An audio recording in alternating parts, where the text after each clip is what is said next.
নজর কথাটা আমরা কজনে বিশ্বাস করি বা তোমরা কে কে বিশ্বাস করো এক্ষুনি আমাকে কমেন্ট বক্সে কমেন্ট করে জানাও।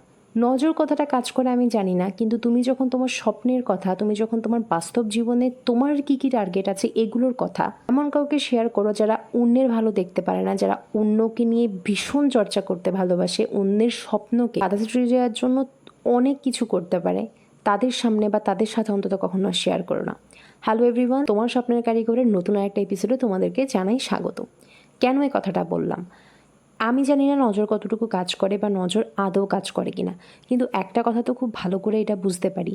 সাপোজ আমাদের লাইফে কোনো স্বপ্ন আছে, কিন্তু আমরা সেটা উদার মনে আমাদের পরিবারের সকল মানুষের সঙ্গে সঙ্গে বাইরের এমন কিছু মানুষকে শেয়ার করলাম যারা কিনা কোনোই চায় না আমরা লাইফে সেই জায়গাটা অ্যাচিভ করতে পারি, তারা চাই না আমরা আমাদের স্বপ্নগুলোকে পূরণ করতে পারি। যখন আমরা আমাদের স্বপ্নের কথা সেই মানুষগুলোর সাথে শেয়ার করি বা তাদের সামনে আনি, তাদের নজর কুদৃষ্টি লাগুক আর যাই না লাগুক, তারা একবার হলেও কিন্তু চেষ্টা করে তোমার স্বপ্নেতে বাধা দেওয়ার।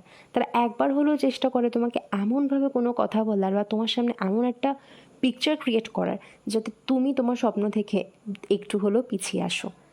তাই বলবো, ততক্ষণ অবধি কাউকে কিছুই বলার দরকার নেই যতক্ষণ না পর্যন্ত তুমি তোমার নিজের স্বপ্নটাকে ঠিকঠাকভাবে পূরণ করছো। অন্তত পরিকল্পনা নিয়ে তো শেয়ার করার কোনোই দরকার নেই।